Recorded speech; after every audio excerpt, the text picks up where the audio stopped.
বেঁচে থাকা আল্লাহর এমন নিয়ামত যে মানুষ সুবহানাল্লাহ বললে আসমান আর জমিনের খালি জায়গাটা নেকিতে পরিপূর্ণ হয়। মানুষ আলহামদুলিল্লাহ বললে নেকির পাল্লা ভারী হয়ে যায়। বেঁচে থেকে মানুষ আল্লাহুম্মা সাল্লি আলা মুহাম্মদ দুরূদ পড়লে 10টা নেকি হয়, 10টা গুনাহ ক্ষমা হয়, মর্যাদা বৃদ্ধি হয়, ওর প্রতি রহমত নাজিল হয় 10 বার। বেঁচে থাকলে ফজরের 2 রাকাত সুন্নত আদায় করলে দুনিয়াতে যা আছে এর চেয়ে বেশি কিছু পাওয়া যায়।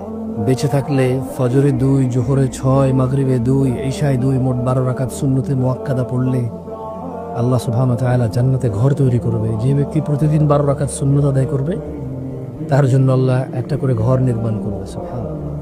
বেঁচে থাকলে সাদাকা করা যায়, বেঁচে থাকলে মানুষের উপকার করা যায়, বেঁচে থাকলে আল্লাহর প্রশংসা করা যায়, বেঁচে থাকলে লাউ বালাগাত যুনুবুকা আনানাস সামা, যদি মানুষের গুনাহ আসমানের মেঘমালা পর্যন্ত ছোঁয়,